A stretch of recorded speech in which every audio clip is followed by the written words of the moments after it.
ঢালাও মামলায় অসন্তুষ্ট সরকার, জানালেন আইন উপদেষ্টা। অসংখ্য নিরীহ মানুষকেও মামলার আসামি করা হচ্ছে, তথ্য আইজিপি। আশুলিয়ায় লাশ পোড়ানোর নতুন ফুটেজ তদন্ত সংস্থার হাতে। প্রতিবেদন 25 মে। নারায়ণগঞ্জে আদালত প্রাঙ্গণে লাঞ্ছিত সাবেক আইনমন্ত্রী আনিসুল হক। প্রধান উপদেষ্টাকে কাজের অগ্রগতি জানালো জাতীয় ঐকমত্য কমিশন। কোনো সংস্কার চাপিয়ে দেয়া হবে না, গণ অধিকারের সাথে সংলাপে জানালেন আলী রিয়াজ। দেশ ও মানুষের নিরাপত্তার স্বার্থে নির্বাচন দরকার, বললেন মির্জা ফখরুল। কোনো মহামানবকে ক্ষমতায় রাখতে জুলাই বিপ্লব হয়নি, আমির খসরুর মন্তব্য। হাজার কোটি টাকা আত্মসাতের অভিযোগ পাপনের বিরুদ্ধে দুদকের অনুসন্ধান শুরু। 27 ধরনের নথি তলব করে বিসিবিকে চিঠি। দেখছিলেন ক্রাউন সিমেন্ট সংবাদ শিরোনাম। এবারে বিস্তারিত। আইন উপদেষ্টা ডক্টর আসিফ নজরুল বলেছেন, ঢালাও হত্যা মামলায় সরকার ক্ষুব্ধ। জানান, কিছু কিছু বিরোধে লিগ্যাল এইডের মাধ্যমে নিষ্পত্তি ছাড়া আদালতে মামলা করা যাবে না, এমন আইন করতে যাচ্ছে সরকার। তাতে আদালতে মামলার চাপ 40% কমে আসবে বলে আশা তার। ঢাকা দক্ষিণ সিটির মেয়র পদের গেজেট নিয়ে আইন উপদেষ্টা জানান, নির্বাচন কমিশন স্বাধীন প্রতিষ্ঠান, তারা তা করতেই পারে। আহমেদ সরারের রিপোর্টে বিস্তারিত। দ্বন্দ্বে কোনো আনন্দ নাই, আপোষ করো ভাই, লিগ্যাল এইড পাশে আছে, কোনো চিন্তা নাই, এই প্রতিপাদ্যে দেশে পালিত হচ্ছে জাতীয় আইনগত সহায়তা দিবস। এ উপলক্ষে রাজধানীর ওসমানী স্মৃতি মিলনায়তনে আয়োজিত অনুষ্ঠানে আইন উপদেষ্টা ডক্টর আসিফ নজরুল বলেন, সরকার কাজ করে যাচ্ছে। আগামী 6 মাসের মধ্যে জাতীয় আইনগত সেবা প্রদানকারী সংস্থাকে এমন পর্যায়ে উন্নীত করা হবে যেখানে 6 মাসে অন্তত 1 লক্ষ মামলা নিষ্পত্তি করা হবে। কিছু কিছু মামলা আছে, যেমন family matters, negotiable instrument act, compoundable criminal offences, ছোট ছোট, খুব ছোট ছোট, তার নামই তো কম্পাউন্ডেবল। প্রথমে যেতে হবে লিগ্যাল এইড অর্গানাইজেশন, ম্যান্ডেটরি ওখানে যেতেই হবে।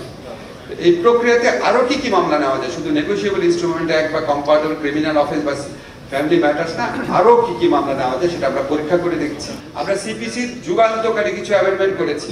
আপনারা জানেন সিপিসিতে আগে প্লেইন এবং রিটেন স্টেটমেন্ট, এটা আদালতে পড়তে পড়তেই 10-12টা শুনানি লাগতো। এফিডেভিটের মাধ্যমে জমা দেবে যেটা সেটাই, এটা নিয়ে কোনো শুনানি হবে না। আমরা এর আগে অ্যাডজর্নমেন্ট 6 বার নেওয়া যেত, আমরা বলছি 4 বারের বেশি নেওয়া যাবে না।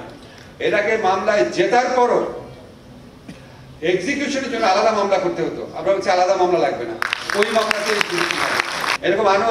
এটা কিন্তু আইনটা কিন্তু মানে নীতিগতভাবে পাস হয়েছে, এই আগামী বৃহস্পতিবার এটা চূড়ান্তভাবে পাস হবে। আমরা সিভিল লয়ের পাশাপাশি ক্রিমিনাল লয়ে সিআরপিসিতে ব্যাপক অ্যামেন্ডমেন্ট আনতে যাচ্ছি। 1 মাসের মধ্যে ইনশাআল্লাহ সেটা শেষ হয়ে যাবে। অনুষ্ঠান শেষে ইরেশ জাকেরের বিরুদ্ধে হওয়া মামলা নিয়ে প্রশ্ন করেন সাংবাদিকরা। এ সময় আইন উপদেষ্টা জানান, মামলা করার ব্যাপারে কাউকে বাধা দেওয়া যায় না, তবে কারা মামলা করছে এ বিষয়ে খোঁজ নেওয়ার পরামর্শ দেন তিনি। যে যার মতো মামলা করছে এবং এখানে অনেক হয়রানিমূলক মামলা হচ্ছে, বিদ্বেষমূলক মামলা হচ্ছে, অন্যের জায়গা, জমি দখল, ব্যবসা দখল করার জন্য মামলা হচ্ছে। এগুলো অত্যন্ত আনফরচুনেট, অত্যন্ত পরিতাপের বিষয়। তা আমরা যখন মামলা করে ফেলার পর আমরা পুলিশ প্রশাসনের মাধ্যমে, আদালত প্রশাসনের মাধ্যমে আমরা বিভিন্ন ধরনের প্রতিকার দেওয়ার চেষ্টা করছি।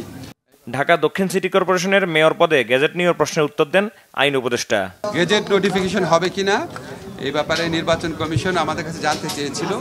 তো নির্বাচন কমিশন তো আসলে একটা সাংবিধানিক প্রতিষ্ঠান, তা আমাদের মতামত জানার আসলে প্রয়োজন ছিল না, কারণ ওনারা সাংবিধানিক প্রতিষ্ঠান, ওনারা সাংবিধানিক প্রতিষ্ঠান, ওনাদের সিদ্ধান্ত ওনাদেরই নেওয়ার কথা। তো নির্বাচন কমিশন আমাদের মতামতের জন্য অপেক্ষা করেন নাই, ওনারা নিজেরা গেজেট নোটিফিকেশন করেছেন। আসিয়া হত্যা মামলায় বিচার কাজ গত বুধবার থেকে শুরু হয়েছে জানিয়ে আইন উপদেষ্টা বলেন, সর্বোচ্চ গুরুত্ব দিয়ে মামলাটি বিচার চলছে। আহমেদ সরওয়ার, বাংলা ভিশন, ঢাকা। নিরীহ লোককে মামলা দিয়ে হয়রানি করা যাবে না, এজন্য 5 আগস্ট পরবর্তী সময়ে করা মামলাগুলো যথাযথভাবে তদন্ত করার কথা বলেন। পুলিশের প্রতি মানুষের আস্থা না ফেরার কারণেই মবের ঘটনা ঘটছে বলেও মনে করেন আইজিপি। জানান, পলাতক পুলিশ সদস্যদের ফেরাতে ইন্টারপোলের সহযোগিতা চাওয়া হবে। আরও জানাচ্ছেন এসএম ফয়েজ। আমার পুলিশ আমার দেশ, বৈষম্যহীন বাংলাদেশ, এই স্লোগানকে সামনে রেখে মঙ্গলবার থেকে শুরু হচ্ছে 3 দিনব্যাপী পুলিশ সপ্তাহ। ফরেন সার্ভিস একাডেমিতে সংবাদ সম্মেলনে পুলিশ সপ্তাহের বিস্তারিত তুলে ধরা হয়। পুলিশের মহাপরিদর্শক বলেন, 5 আগস্টের পর একটি মহল হয়রানির উদ্দেশ্যে মূল আসামিদের সঙ্গে অসংখ্য নিরীহ মানুষকে মামলার আসামি করছে। অনেকে ওই অসৎ উদ্দেশ্যে মানুষের কাছ থেকে অর্থ আদায়ের জন্য, হ্যারাস করার জন্য, ভয় দেখানোর জন্য অপরাধটা হয়তো করেছেন 5 জন কি 10 জন, ওখানে আরও 300 লোকের নাম দিয়ে মামলা দায়ের হচ্ছে এবং গতকালও একটা হয়েছে। তদন্তে শুধুমাত্র যার বিরুদ্ধে দায় ভাগ পাওয়া যাবে তার বেলাতেই আমরা ওয়ারেন্ট অফ অ্যারেস্ট চাইব, তাকেই আমরা শুধু গ্রেফতারের কার্যক্রম করব, তার বেলায় নিব। মামলাটা মিথ্যা না, মামলাটা সত্যই, কিন্তু অতিরিক্ত আসামির সংখ্যা বাড়িয়ে দেওয়া, এই জায়গাটা আমরা বন্ধ করতে পারছি না।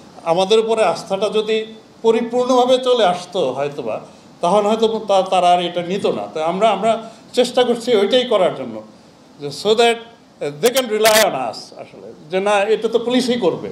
পুলিশ সদস্যদের মনোবল ও জনসেবা বাড়াতে কাজ চলছে বলে জানান আইজিপি। বলেন, পলাতক পুলিশ সদস্যদের দেশে ফেরাতে চাওয়া হবে ইন্টারপোলের সহায়তা। কথা বলেন পুলিশ সংস্কার নিয়েও। আমরা খুবই আশান্বিত ছিলাম যে পুলিশ সংস্কার কমিশন যেহেতু গঠিত হয়েছে, ওনারা মানে খুব পার্টিনেন্ট, খুব ইম্পর্টেন্ট, জাতীয়ভাবে পুলিশের জন্য জনগুরুত্বপূর্ণ সম্পন্ন কিছু সুপারিশ রাখবেন এবং আমরাও আমাদের কিছু সাজেশন ওনাদের দিয়েছিলাম। এই পরামর্শ ছিল যে পুলিশের কাজের ওই স্বাতন্ত্র্যটা বজায় রাখার জন্য, যাতে করে আমাদেরকে চাপের মুখোমুখি হতে না হয় কর্তৃপক্ষের তরফ থেকে। তো এই জায়গাটায় আমরা এখনো অপেক্ষা করে আছি। দেশে যারা থাকেন তাদেরকে তো আমরা গ্রেফতারের চেষ্টা করি, আর যারা আপনি যাদের কথা বললেন যে বাইরে আছেন পলাতক, তাদের বেলায় আমাদের একটা সুবিধা আছে, আমরা ইন্টারপোলকে রিকোয়েস্ট করতে পারি। দেশে জঙ্গি নেই এমন নিশ্চয়তা কেউ দিতে পারবে না উল্লেখ করে বাহারুল আলম বলেন, যে কোনো ধরনের অপরাধ রুখতে সতর্ক রয়েছে পুলিশ। SM Foyez, Bangla vision, Dhaka. গণ অভ্যুত্থানের সময় আশুলিয়ায় 6 জনকে হত্যার পর লাশ পোড়ানোর মামলার তদন্ত প্রতিবেদন দাখিলের জন্য 25 মে পর্যন্ত সময় দিয়েছেন আন্তর্জাতিক অপরাধ ট্রাইব্যুনাল। আশুলিয়া হত্যাকাণ্ডের নতুন ভিডিও ফুটেজ হাতে এসেছে বলে জানিয়েছে প্রসিকিউশন। এছাড়া জুলাই গণহত্যার ঘটনায় পুলিশের বিরুদ্ধে দায়ের করা মামলার তদন্ত শেষ করতে মামলায় 20 জুলাই পর্যন্ত সময় দিয়েছে ট্রাইব্যুনাল। বিচারপতি গোলাম মুর্তজা মজুমদারের নেতৃত্বাধীন ট্রাইব্যুনাল প্রসিকিউশনের আবেদনের পরিপ্রেক্ষিতে নতুন তারিখ দেন। আশুলিয়ার 6 জনের মরদেহ পোড়ানোর মামলায় ট্রাইব্যুনাল আরেক মাস সময় দিয়েছে। এ প্রসঙ্গে প্রসিকিউটর মিজানুল ইসলাম বলেন, আশুলিয়ায় লাশ পোড়ানোর ঘটনায় নতুন ভিডিও ফুটেজ তাদের হাতে এসেছে। এছাড়া নরসিংদীর মামলায় ছাত্রলীগ নেতা রবিউল ইসলামকে গ্রেপ্তার দেখিয়ে কারাগারে পাঠানো হয়েছে। গণহত্যার অভিযোগে মানবতা বিরোধী অপরাধের মামলায় সকালে সাবেক IGP Chowdhury Abdullah Al Mamun, national telecommunication monitoring centre এনটিএমসির সাবেক মহাপরিচালক অবসরপ্রাপ্ত মেজর জেনারেল জিয়াউল আহসান সহ 12 পুলিশ কর্মকর্তাকে ট্রাইব্যুনালে হাজির করা হয়।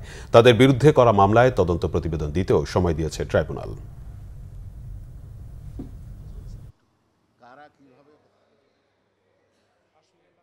তদন্ত রিপোর্ট দাখিলের শেষ পর্যায়ে আমরা দেখতে পেলাম যে যারাকে পোড়ানো হয়েছে তাদের হত্যার ভিডিওটা আমাদের সামনে আসছে। এই বিষয়ে তদন্ত সমাপ্ত করার জন্য কিছুদিন সময় দরকার, এই জন্য আমরা 1 মাস সময় চেয়েছিলাম। অনারেবল ট্রাইব্যুনাল এটা মঞ্জুর করেছে। বৈষম্য বিরোধী ছাত্র জনতার আন্দোলন চলাকালে নারায়ণগঞ্জের সিদ্ধিরগঞ্জের মাদ্রাসা ছাত্র হত্যা মামলায় সাবেক আইনমন্ত্রী আনিসুল হকের 4 দিনের রিমান্ড মঞ্জুর করেছে আদালত। আদালত প্রাঙ্গণে ক্ষুব্ধ আইনজীবীদের হাতে লাঞ্ছনার শিকার হন সাবেক আইনমন্ত্রী। বিকেলে সিনিয়র জুডিশিয়াল ম্যাজিস্ট্রেট মাইনুদ্দিন কাদেরের আদালতে তাকে হাজির করে 7 দিনের রিমান্ড আবেদন করে তদন্তকারী সংস্থা সিআইডি। শুনানি শেষে আদালত আনিসুল হকের 4 দিনের রিমান্ড মঞ্জুর করেন। এর আগে সকালে কড়া নিরাপত্তায় তাকে ঢাকা কেন্দ্রীয় কারাগার থেকে নারায়ণগঞ্জের আদালতে আনা হয়। শুনানি শেষে আদালত থেকে বের হওয়ার সময় আইনজীবীদের একাংশ আনিসুল হকের ওপর চড়াও হন। এ সময় পুলিশি নিরাপত্তায় তাকে কারাগারে নিয়ে যাওয়া হয়। পুলিশ জানায়, 5 আগস্ট সিদ্ধিরগঞ্জের শিমরাইল এলাকায় ঢাকা চট্টগ্রাম মহাসড়কে গুলিবিদ্ধ হয়ে নিহত হন 19 বছর বয়সী হাফেজ সোলাইমান। এই ঘটনায় 22 আগস্ট সিদ্ধিরগঞ্জ থানায় সাবেক প্রধানমন্ত্রী শেখ হাসিনাকে প্রধান আসামি করে মামলা করেন নিহতের ভগ্নিপতি শামীম কবির। মামলায় ওবায়দুল কাদের, আসাদুজ্জামান খান কামাল, দীপু মনি, আনিসুল হক ও জুনায়েদ আহমেদ পলককেও আসামি করা হয়।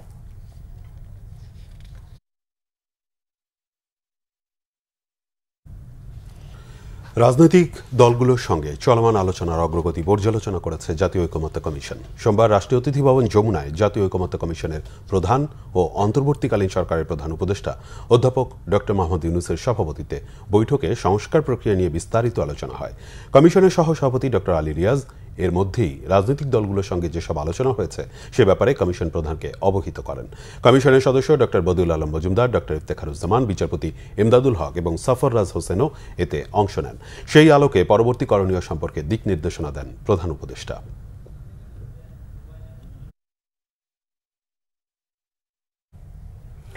চলমান সংস্কারে ব্যক্তি, দল, গোষ্ঠীর চাইতে দেশকে বেশি গুরুত্ব দেওয়ার আহ্বান জানিয়েছেন গণ অধিকার পরিষদের প্রধান নুরুল হক নূর।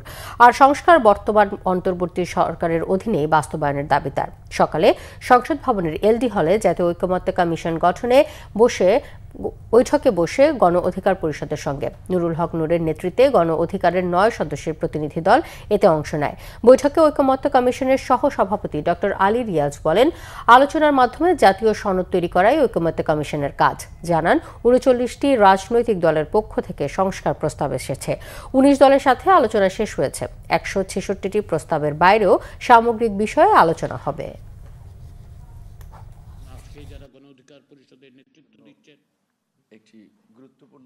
আমরা সকলে যেন আসলে একটু জোর দিয়ে হলেও কমিটেড থেকেও যেন দেশ জাতির বৃহত্তর স্বার্থে এই কার্যকর সংস্কারগুলো আমরা বাস্তবায়ন করি। যেহেতু হেড অব দ্য গভর্নমেন্ট আমাদের সকলের সম্মানিত প্রধান উপদেষ্টা ডক্টর মোহাম্মদ ইউনূস, তারই যেহেতু তারা মনোনীত টিম, তাদের মাধ্যমে প্রধান উপদেষ্টার কাছে আমাদের এটি আহ্বান থাকবে, যে কোনো মূল্যে যেই সংস্কারগুলো আলাপ আলোচনার মধ্যে দিয়ে ঠিক হবে সেগুলো এই সরকারের অধীনেই বাস্তবায়ন করতে হবে। শুধুমাত্র সংস্কার কমিশনের প্রতিবেদন বা সংস্কার কমিশনের মতামত, সংস্কার কমিশনের সুপারিশই যথেষ্ট নয়। সকল রাজনৈতিক শক্তির, গণতান্ত্রিক শক্তিগুলোর জনমানুষের ঐক্যের মধ্য দিয়েই কেবলমাত্র আমরা বাংলাদেশকে একটি নতুন বাংলাদেশের দিকে অগ্রসর করতে পারব। কেবলমাত্র কাগজে আমরা কি লিখছি তা নয়, চর্চার মধ্য দিয়ে, অঙ্গীকারের মধ্য দিয়ে, প্রতিশ্রুতির মধ্য দিয়ে আমাদেরকে এই কাজে অগ্রসর হতে হবে। বাংলাদেশ আরেকটা গাজায় পরিণত হোক, বিএনপি তা চায় না, বললেন বিএনপি মহাসচিব মির্জা ফখরুল ইসলাম আলমগীর। মানবিক করিডোরের বিষয়ে সকল রাজনৈতিক দলের সাথে বসে সরকারের সিদ্ধান্ত নেওয়া উচিত ছিল বলে মন্তব্য করেছেন তিনি। মঙ্গলবার বিকেলে ঠাকুরগাঁও সদর উপজেলার জগন্নাথপুর ইউনিয়নের খগরাবাড়ি শেখ বাজারে গণসংযোগ কর্মসূচিতে তিনি এমন মন্তব্য করেন। এ সময় তিনি আরো বলেন, দেশের মানুষ জীবন দিয়ে, রক্ত দিয়ে শেখ হাসিনাকে উৎখাত করেছে। এখন একটা সুযোগ সৃষ্টি হয়েছে। দেশের স্বার্থে, মানুষের নিরাপত্তার স্বার্থে নির্বাচন দেয়া দরকার। সব প্রতিহিংসা বাদ দিয়ে একটা সুন্দর বাংলাদেশ গড়ে তোলারও আহ্বান জানান তিনি। বলেন, মানুষ আর যুদ্ধ দেখতে চায় না।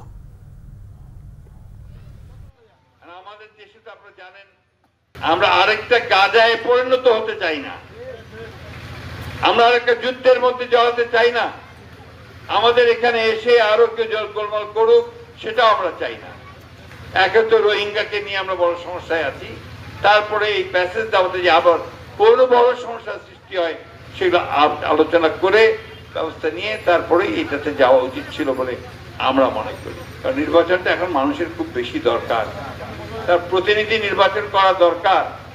এই কারণে আমরা বারবার করে বলতেছি যে ওটা হচ্ছে একটা আপনার কন্টিনিউয়াস প্রসেস। এই নির্বাচনটা খুব ইমিডিয়েটলি করা দরকার, দেশের স্বার্থে, দেশের নিরাপত্তার স্বার্থে, দেশের মানুষের স্বার্থে। এই কাজগুলো বিএনপি স্থায়ী কমিটির সদস্য আমির খসরু মাহমুদ চৌধুরী বলেছেন, গণতন্ত্রের জন্য, জনগণের ভোটাধিকার ফিরিয়ে আনার জন্যই গত ১৬ বছর আন্দোলন করেছে। বিকেলে গুলশানে চেয়ারপারসনের কার্যালয়ে ন্যাপ, ভাসানী, আমজনতার দল ও পিপলস পার্টির সাথে বিএনপির লিয়াজ কমিটির বৈঠক শেষে তিনি কথা বলেন। অ্যাডভোকেট আজহারুল ইসলামের নেতৃত্বে ন্যাপের ১০ সদস্যের প্রতিনিধি দলের সাথে বিকেল ৩টার কিছু পরে বৈঠক করে বিএনপি। এরপর ৪টার পরে অবসরপ্রাপ্ত কর্নেল মশিউজ্জামানের নেতৃত্বে ১২ সদস্যের প্রতিনিধি দল বৈঠক করে বিএনপির সাথে। ৫টার কিছু পরে নাজমা আক্তারের নেতৃত্বে পিপলস পার্টির ৮ সদস্যের প্রতিনিধি দল বৈঠকে বসে বিএনপির সাথে। বিএনপির স্থায়ী কমিটির সদস্য ইকবাল হাসান মাহমুদ টুকু ও দলের ভাইস চেয়ারম্যান বরকতুল্লাহ বুলু বৈঠকে উপস্থিত ছিলেন। পরে সাংবাদিকদের এক প্রশ্নের জবাবে আমির খসরু মাহমুদ চৌধুরী বলেন, রাজনৈতিক দলগুলোর সাথে বৈঠকে প্রধান উপদেষ্টা নির্বাচন নিয়ে যে প্রতিশ্রুতি বা বক্তব্য দিয়েছেন তার ব্যত্যয় হবে না বলে আশা তাদের।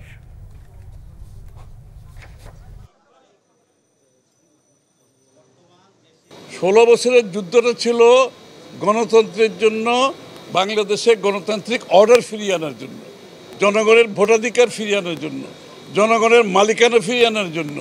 যেই সরকার জনগণের ভোটে নির্বাচিত হবে তারা জনগণের কাছে দায়বদ্ধ থাকবে, জবাবদিহি থাকবে, সেটা যেই সরকারই হোক। কোনো মহামানবকে বাংলাদেশের দায়িত্ব দেওয়ার জন্য বাংলাদেশের মানুষ নির্বাচনে, এই বাংলাদেশের মানুষ আন্দোলন সংগ্রাম করে নাই, ত্যাগ স্বীকার করে নাই। আর কোনো মহামানব কোনো দেশের গণতন্ত্রের সমাধান দেবে তার জন্য বাংলাদেশের জনগণকে অপেক্ষা করতে হবে, এটা বিশ্বাস করার কোনো কারণ নেই। ক্রিকেট খেলাকে পুঁজি করে দুর্নীতির মাধ্যমে হাজার কোটি টাকা আত্মসাৎ করার অভিযোগ বিসিবির সাবেক সভাপতি নাজমুল হাসান পাপনের বিরুদ্ধে। পাপনের সম্পদের খোঁজ শুরু করেছে দুদক। ক্রিকেট সংশ্লিষ্ট 27 ধরনের নথি তলব করে দুদক চিঠি পাঠিয়েছে বিসিবিতে। রিপোর্ট ফররুখ বাবুর। রাজনৈতিক শক্তি ব্যবহার করে এক যুগ ধরে বাংলাদেশ ক্রিকেট বোর্ডে একক নিয়ন্ত্রণ ছিল নাজমুল হাসান পাপনের। শেখ হাসিনার শাসনের শেষ আমলে যুব ও ক্রীড়ামন্ত্রী হলেও ধরে রেখেছিলেন দেশের ক্রিকেটের নিয়ন্ত্রক সংস্থা বিসিবি সভাপতি পদ। ক্রিকেটকে টাকা বানানোর মেশিন হিসেবে ব্যবহার করেছেন তিনি। তার বিরুদ্ধে হাজার কোটি টাকা লোপাটের অভিযোগ তুলেছে বিসিবি। পাপনের বিরুদ্ধে পূর্বাঞ্চলে স্টেডিয়াম নির্মাণ, বিপিএল এর খরচ, বিদেশি কোচ নিয়োগে খরচ, আইসিসির মেগা আসরে খরচ সহ 27 ধরনের নথি তলব করে বিসিবিকে চিঠি দিয়েছে দুর্নীতি দমন commission.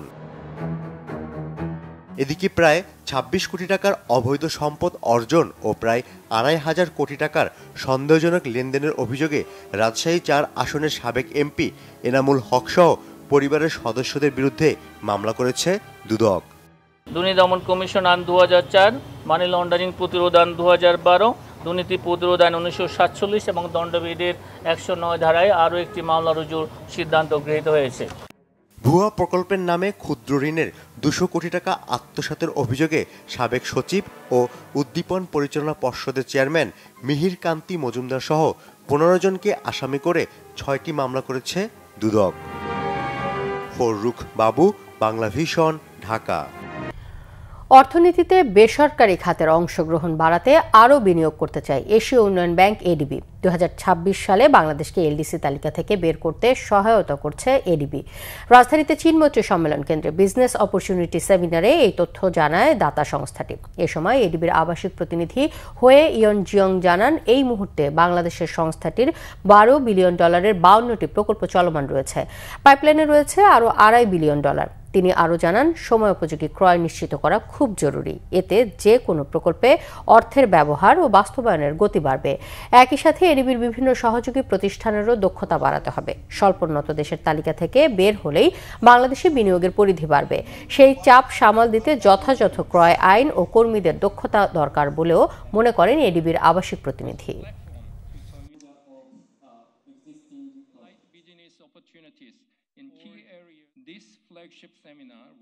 Our engagement with Bangladesh, one of its central focuses is to accelerate private sector growth.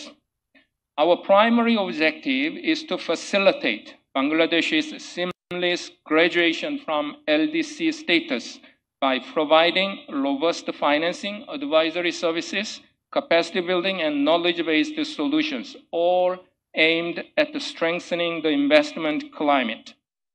মার্কিন এনজিওএস সহ সেবাদাতা স্টারলিংকের লাইসেন্স অনুমোদন করেছেন প্রধান উপদেষ্টা প্রফেসর মোহাম্মদ ইউনুস। সোমবার তিনি এই লাইসেন্স অনুমোদন করেন। স্টারলিংক বাংলাদেশের ইন্টারনেটের নতুন সংযোজন। শ্রীলঙ্কার পরে দক্ষিণ এশিয়ার দ্বিতীয় দেশ হিসেবে বাংলাদেশে বৈশ্বিক এই স্যাটেলাইট ইন্টারনেট সেবাদাতা প্রতিষ্ঠান যাত্রা শুরু করল। এই প্রসঙ্গে ডাক, টেলিযোগাযোগ ও তথ্য প্রযুক্তি বিষয়ক দায়িত্বপ্রাপ্ত প্রধান উপদেষ্টার বিশেষ সহকারী ফয়েজ আহমদ তোয়েব বলেন, জুলাই গণ অভ্যুত্থানের সময় স্বৈরাচারী শেখ হাসিনা সরকারের উপর্যুপরি ইন্টারনেট বন্ধের প্রতিবাদে স্টারলিংকে বাংলাদেশের নিয়ে আসার একটা গণদাবিতে পরিণত হয়েছিল। পাশাপাশি বাংলাদেশকে বিনিয়োগ বান্ধব হিসেবে একটা বার্তা পৌঁছে দেওয়ার ইচ্ছা ছিল প্রধান উপদেষ্টার। সংস্কৃতি উপদেষ্টা মোস্তফা সরোয়ার ফারুকী বলেছেন, অভিনেতা ইরেশ জাকেরের বিরুদ্ধে জুলাই অভ্যুত্থানের হত্যা মামলা সরকার করেনি। সুষ্ঠু তদন্ত করে পরবর্তী ব্যবস্থা নেওয়া হবে। কান চলচ্চিত্র উৎসবে বাংলাদেশের আলী প্রদর্শনের সুযোগ পাওয়া নিয়ে সচিবালয়ে আয়োজিত সংবাদ সম্মেলনে তিনি কথা বলেন।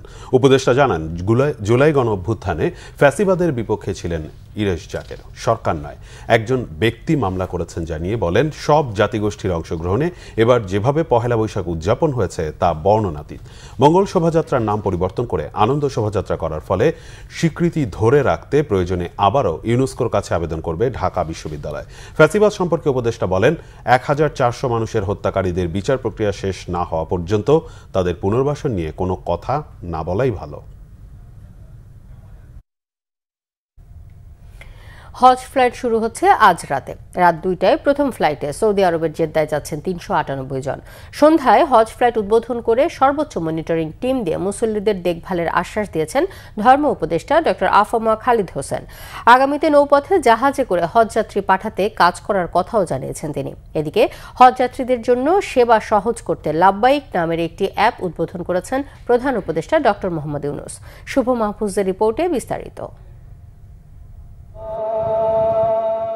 মুসলিম জাতির পিতা হজরত ইব্রাহিম আলাইহিসসালাম আল্লাহর পক্ষ থেকে সর্বপ্রথম হজ পালনের আদেশ পান। এরপর থেকে প্রতি বছর বিশ্বের বিভিন্ন প্রান্তের মুসলমানরা পাপ মুক্তি আর আত্মশুদ্ধির আকুল বাসনা নিয়ে পবিত্র কাবা শরীফে যান হজ পালন করতে। লাখো কণ্ঠে আনুগত্য প্রকাশ করেন মহান আল্লাহর প্রতি। বছর ঘুরে এরই মধ্যে মুসল্লিদের পদচারণায় মুখর রাজধানীর হজ ক্যাম্প। সোমবার সন্ধ্যায় রাজধানীর আশকোনা হজ ক্যাম্পে আনুষ্ঠানিকভাবে 2025 সালের হজ ফ্লাইটের উদ্বোধন করেন ধর্ম উপদেষ্টা। এবারের হজ ব্যবস্থাপনার বিভিন্ন বিষয় তুলে ধরেন ধর্ম উপদেষ্টা। জানান, আগামীতে হজ ব্যবস্থাপনায় আরও ইতিবাচক পরিবর্তন আসবে।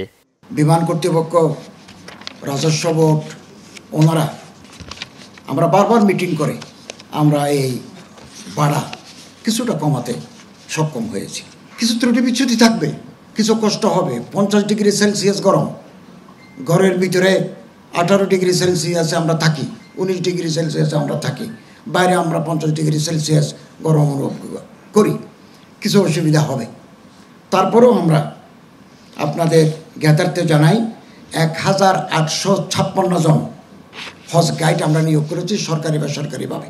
অন্যান্য বছরের তুলনায় এবছর বেশি চ্যালেঞ্জ থাকলেও এজেন্সিগুলো সঠিকভাবে কাজ করায় হজ ব্যবস্থাপনা অনেক সহজ হয়েছে বলে জানান হাবের মহাসচিব। এবার অনেক বেশি চ্যালেঞ্জ থাকা সত্ত্বেও হজ এজেন্সির মালিক বৃন্দ অনেক কষ্ট করে সৌদি আরবের বেঁধে দেওয়া যে সময়, এটির মধ্যে এই কাজগুলো করা অত্যন্ত দুরূহ থাকা সত্ত্বেও তারা যথাসময়ে কাজগুলো সম্পন্ন করেছেন। এদিকে হজযাত্রীদের সেবা সহজ করতে মোবাইল অ্যাপ লাব্বাইক উদ্বোধন করেছেন প্রধান উপদেষ্টা অধ্যাপক ডক্টর মোহাম্মদ ইউনূস। হজযাত্রীরা যেন নির্বিঘ্নে হজ পালন করতে পারেন, সেজন্য এই অ্যাপ বিরাট ভূমিকা রাখবে বলে আশা প্রকাশ করেন তিনি। এবছর বাংলাদেশ থেকে 87,100 মুসল্লি হজ করতে যাচ্ছেন। এর মধ্যে 81,900 জন বেসরকারি ব্যবস্থাপনা আর 5,200 জন যাচ্ছেন সরকারি ব্যবস্থাপনা। শুভ মাহফুজ, বাংলা ভিশন, ঢাকা। জাতীয়তাবাদী ছাত্রদল, যুবদল ও স্বেচ্ছাসেবক দল যৌথভাবে তারুণ্যের ভবিষ্যৎ ভাবনা, ভবিষ্যৎ বাংলাদেশ শীর্ষক সেমিনার ও তারুণ্য সমাবেশ করবে দেশের 10টি সাংগঠনিক বিভাগকে 4টি বৃহত্তর বিভাগে ভাগ করে। বিএনপির নয়াপল্টন কেন্দ্রীয় কার্যালয়ের সংবাদ সম্মেলনে এই কর্মসূচির বিস্তারিত জানান যুবদল সভাপতি আব্দুল মোনায়েম মুন্না। তিনি জানান, বিএনপির ভারপ্রাপ্ত চেয়ারম্যান তারেক রহমানের নির্দেশনায় যুবদল, ছাত্রদল ও স্বেচ্ছাসেবক দল জনসম্পৃক্ত কর্মসূচি বাস্তবায়ন করছে। এরই অংশ হিসেবে 9-10 মে চট্টগ্রাম ও কুমিল্লা বিভাগে কর্মসংস্থান ও বহুমাত্রিক শিল্পায়ন নিয়ে সেমিনার ও সমাবেশ হবে। দ্বিতীয় দফায় 16-17 মে খুলনা ও বরিশাল বিভাগে শিক্ষা, স্বাস্থ্য ও মৌলিক অধিকার নিয়ে সেমিনার ও সমাবেশ হবে। তৃতীয় দফায় 23-24 মে রাজশাহী ও রংপুর বিভাগে কৃষি উন্নয়ন, পরিবেশ রক্ষা ও নাগরিক সমস্যা নিয়ে সেমিনার ও সমাবেশ হবে। সর্বশেষ চতুর্থ দফায় 27-28 মে ঢাকা, ফরিদপুর, সিলেট ও ময়মনসিংহ বিভাগে যৌথভাবে তারুণ্যের রাজনৈতিক ভাবনা ও অর্থনৈতিক মুক্তি বিষয়ক সেমিনার ও সমাবেশ হবে। আমাদের নেতা জনাব তারেক রহমানের দূরদৃষ্টি সম্পন্ন সিদ্ধান্তের কারণে কিন্তু আমরা 5ই আগস্টের পর থেকে আমরা সামাজিকভাবে রাজপথে থাকার পাশাপাশি কিন্তু প্রত্যেকটি এরিয়াতে আমরা পাহারা দিয়েছি, মন্দিরে পাহারা দিয়েছি, মানুষের প্রবলেমে কিন্তু আমরা এগিয়ে গিয়েছি। আমরা পুলিশ স্টেশনের মধ্যে আমি নিজেও আমাদের প্রত্যেকেই এখানে যারা সিনিয়র নেতৃবৃন্দ, শীর্ষস্থানীয় নেতারা কিন্তু আমরা গিয়েছি থানা পুলিশ স্টেশনগুলোতে, তাদেরকে আমরা সহযোগিতা করেছি। তারা এখনও পর্যন্ত বাংলাদেশের পুলিশ আমি মনে করি স্টেবল মেন্টালিটি তারা ফিরতে পারে নাই। সো দ্যাট এখানে কিছু কিছু ঘটনা কিন্তু ঘটছে, আমরা কিন্তু অস্বীকার করছি না। আওয়ামী লীগ যেমন ডিনায়াল পদ্ধতিতে ছিল, আমরা কিন্তু ডিনাই করছি না, আমরা স্বীকার করছি, দায়িত্ব নিচ্ছি, বহিষ্কার করছি, কারো বিরুদ্ধে মামলা করছি, অ্যারেস্ট করাচ্ছি।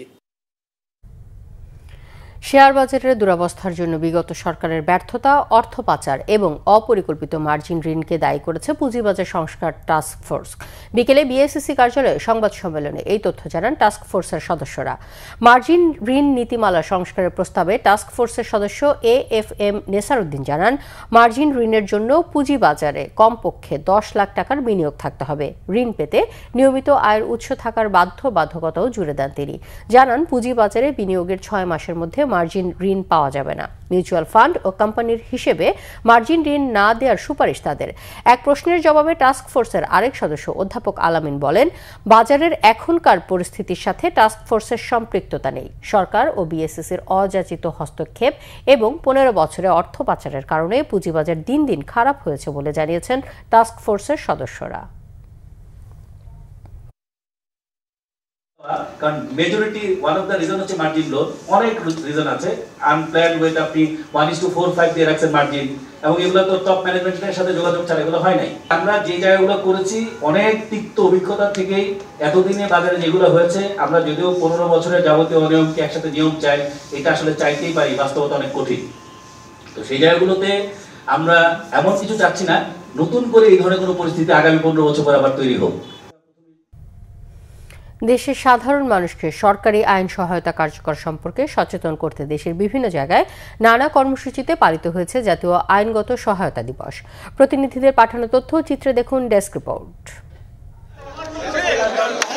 ময়মনসিংহে জজ আদালত চত্বরে দিবসটির উদ্বোধন করেন সিনিয়র জেলা দায়রা জজ মোহাম্মদ জাকির হোসেন। পরে একটি বর্ণাঢ্য শোভাযাত্রা নগরীর প্রধান সড়কগুলো ঘুরে টাউন হলে গিয়ে শেষ হয়। পরে হয় আলোচনা সভা, জনসচেতনতামূলক র্যালি, স্বেচ্ছায় রক্তদান কর্মসূচি, আলোচনা সভা ও সাংস্কৃতিক অনুষ্ঠানের মধ্য দিয়ে জাতীয় আইনগত সহায়তা দিবস পালন হয়েছে রংপুরে। আদালত চত্বর থেকে একটি জনসচেতনতামূলক র্যালি বের হয়ে নগরীর গুরুত্বপূর্ণ সড়ক ঘুরে আসে। কিশোরগঞ্জ জেলা লিগ্যাল এইড কার্যালয়ে দিনব্যাপী বিভিন্ন অনুষ্ঠানের আয়োজন করা হয়। এ সময় বক্তব্য রাখেন জেলা লিগ্যাল এইড অফিসার ও সিনিয়র সহকারী জজ নাসিমা তালুকদার মুনমুন। সাতক্ষীরায় বর্ণাঢ্য শোভাযাত্রা, আলোচনা সভা ও রক্তদান কর্মসূচি হয়েছে। জেলা লিগ্যাল এইড কমিটির চেয়ারম্যান মোহাম্মদ নজরুল ইসলাম শোভাযাত্রার নেতৃত্ব দেন। জাতীয় আইনগত সহায়তা দিবস উপলক্ষে শোভাযাত্রা ও আলোচনা সভা হয় নোয়াখালীতেও। জেলা জজ আদালতের সম্মেলন কক্ষে আলোচনায় অতিথি ছিলেন জেলা প্রশাসক খন্দকার ইশতিয়াক আহমেদ। খাগড়াছড়ি জেলা লিগ্যাল এইড কমিটির আয়োজনে জেলা ও দায়রা জজ আদালতের সামনে থেকে একটি বর্ণাঢ্য র্যালি শেষে অফিসার্স ক্লাবে আলোচনা সভা হয়। ব্রাহ্মণবাড়িয়ায়ও বর্ণাঢ্য আয়োজনে জাতীয় আইনগত সহায়তা দিবস পালিত হয়েছে। জেলা জজ আদালতের সামনে থেকে এ উপলক্ষে একটি র্যালি বের হয়ে শহর ঘুরে আসে। পরে আদালত ভবনে হয় আলোচনা সভা। বাগেরহাটে জেলা জজ আদালত চত্বরে বর্ণাঢ্য কর্মসূচির উদ্বোধন করা হয়। পরে একটি শোভাযাত্রা বের হয়। নাটোর জজ কোর্ট চত্বরে দিবসটির উদ্বোধন করেন সিনিয়র জেলা ও দায়রা জজ শেখ মোহাম্মদ নাসিরুল হক। পরে শোভাযাত্রা ও আলোচনা সভা হয়।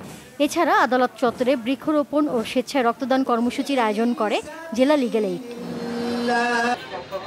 ঠাকুরগাঁওয়ে কোর্ট চত্বরে দিবসটির উদ্বোধন করেন জেলা প্রশাসক ইসরাত ফারজানা। পরে একটি র্যালি বের হয়ে শহর ঘুরে আসে। গাইবান্ধা জজ কোর্ট চত্বর থেকে একটি র্যালি বের করা হয়। উদ্বোধন করেন জেলা লিগ্যাল এইড কমিটির চেয়ারম্যান এবং সিনিয়র জেলা ও দায়রা জজ মোহাম্মদ রেজাউল করিম সরকার। পরে হয় আলোচনা সভা। বগুড়ায় জেলা ও দায়রা জজ আদালত প্রাঙ্গণে দিবসের উদ্বোধন শেষে একটি বর্ণাঢ্য র্যালি বের হয়ে শহর ঘুরে আসে। পরে জেলা পরিষদ মিলনায়তনে হয় আলোচনা সভা। বর্ণাঢ্য র্যালি, স্বেচ্ছায় রক্তদান, বিনামূল্যে আইনগত পরামর্শ প্রদান, আইন সহায়তা ফর্ম বিতরণ, আলোচনা সভা সহ নানা আয়োজনে দিনটি পালিত হয়েছে সিরাজগঞ্জে। দিনব্যাপী কর্মসূচির উদ্বোধন করেন সিনিয়র জেলা ও দায়রা জজ এবং জেলা আইনগত সহায়তা কমিটির চেয়ারম্যান এম আলী আহমেদ। দিবসটি উপলক্ষে কুমিল্লায় জেলা জজ আদালত চত্বর থেকে বর্ণাঢ্য শোভাযাত্রা বের হয়। পরে জেলা লিগ্যাল এইড কমিটির আয়োজনে হয় আলোচনা সভা। নীলফামারী জেলা লিগ্যাল এইড কমিটির আয়োজনে জেলা জজ আদালত প্রাঙ্গণে আলোচনা সভা হয়। এছাড়াও দিবসটি পালিত হয়েছে রাঙ্গামাটি, কুষ্টিয়া, জয়পুরহাট, ঝিনাইদহ সহ বিভিন্ন জেলায়। Nazneen Akter, Bangla vision news desk. আরো কিছু খবর নিয়ে দেখুন ডেস্ক রিপোর্ট। হজ যাত্রীদের সেবা প্রদানের লক্ষ্যে আশকোনা হজ ক্যাম্পে হজ বুথ চালু করেছে আল আরাফা ইসলামী ব্যাংক পিএলসি। প্রধান অতিথি ছিলেন ব্যাংকের ব্যবস্থাপনা পরিচালক রাফাত উল্লাহ খান। আরও উপস্থিত ছিলেন উপব্যবস্থাপনা পরিচালক SM Abu Jafar, senior executive vice president Akter Kamal, engineer Habibullah, executive vice president Jalal Ahmed সহ অন্যরা। সুজুকির ফ্ল্যাগশিপ শোরুমে ডিটোজ বাইক হবে জোস ক্যাম্পেইনের বিজয়ীদের পুরস্কার দেওয়া হয়েছে। 2 মাসব্যাপী ক্যাম্পেইনে ফেসবুক পেজ থেকে প্রতি সপ্তাহে 4 জনকে বিজয়ী ঘোষণা করা হয়। অনুষ্ঠানে উপস্থিত ছিলেন প্রতিষ্ঠানটির CEO Mohsin Ahmed, CMO Asif Rouf, head of sales Hamid Khan সহ আরও অনেকে। অনুষ্ঠান শেষে 3 বিজয়ী আফসানা মিমি, ইস্তিয়াক ও নোমানকে পুরস্কার দেওয়া হয়। প্রাণ RFL এর হাত ধরে 22 বছর পর পুনরায় যাত্রা শুরু করতে যাচ্ছে বরেন্দ্র রাজশাহী টেক্সটাইল লিমিটেড। বর্তমানে পরীক্ষামূলকভাবে উৎপাদন কার্যক্রম শুরু হয়েছে। আগামী 2 বছরের মধ্যে কারখানাটি পুরোদমে চালু হবে। এ উপলক্ষে আয়োজিত মিট দ্য প্রেসে উপস্থিত ছিলেন প্রাণ RFL গ্রুপের ডেপুটি ম্যানেজিং ডিরেক্টর তৌহিদুজ্জামান ও বরেন্দ্র রাজশাহী টেক্সটাইল লিমিটেড কারখানার অ্যাসিস্ট্যান্ট জেনারেল ম্যানেজার শরীফ উদ্দিন আহমেদ সহ গ্রুপটির ঊর্ধ্বতন কর্মকর্তারা। Bangla vision news desk. সংবাদ শেষ করব আমরা। সংবাদ শেষ করার আগে ক্রাউন সিমেন্ট শিরোনামগুলো আরও একবার। ঢালাও মামলায় অসন্তুষ্ট সরকার, জানালেন আইন উপদেষ্টা। অসংখ্য নিরীহ মানুষকেও মামলার আসামি করা হচ্ছে, তথ্য আইজিটি। আশুলিয়ায় লাশ পোড়ানোর নতুন ফুটেজ তদন্ত সংস্থার হাতে, প্রতিবেদন 25 মে। নারায়ণগঞ্জে আদালত প্রাঙ্গণে লাঞ্ছিত সাবেক আইনমন্ত্রী আনিসুল হক। প্রধান উপদেষ্টাকে কাজের অগ্রগতি জানালো জাতীয় ঐকমত্য কমিশন। কোন সংস্কার চাপিয়ে দেওয়া হবে না, গণ অধিকারের সাথে সংলাপে জানালেন আলী রিয়াজ। দেশ ও মানুষের নিরাপত্তার স্বার্থে নির্বাচন দরকার, বললেন মির্জা ফখরুল। কোনো মহামানবকে ক্ষমতায় রাখতে জুলাই বিপ্লব হয়নি, আমির খসরুর মন্তব্য। হাজার কোটি টাকা আত্মসাতের অভিযোগ পাপনের বিরুদ্ধে দুদকের অনুসন্ধান শুরু। 27 ধরনের নথি তলব করে বিসিবিকে চিঠি। এই ছিল এখনকার মতো। পরের সংবাদ রাত 1টায় দেখার আমন্ত্রণ রইল। এছাড়া বাংলা ভিশন সংবাদ ও সংবাদ সংশ্লিষ্ট অনুষ্ঠান দেখতে ভিজিট করুন www.bvnews24.com ও facebook.com/banglavisionnews এবং সাবস্ক্রাইব করুন youtube.com/banglavisionnews। ধন্যবাদ। শুভরাত্রি।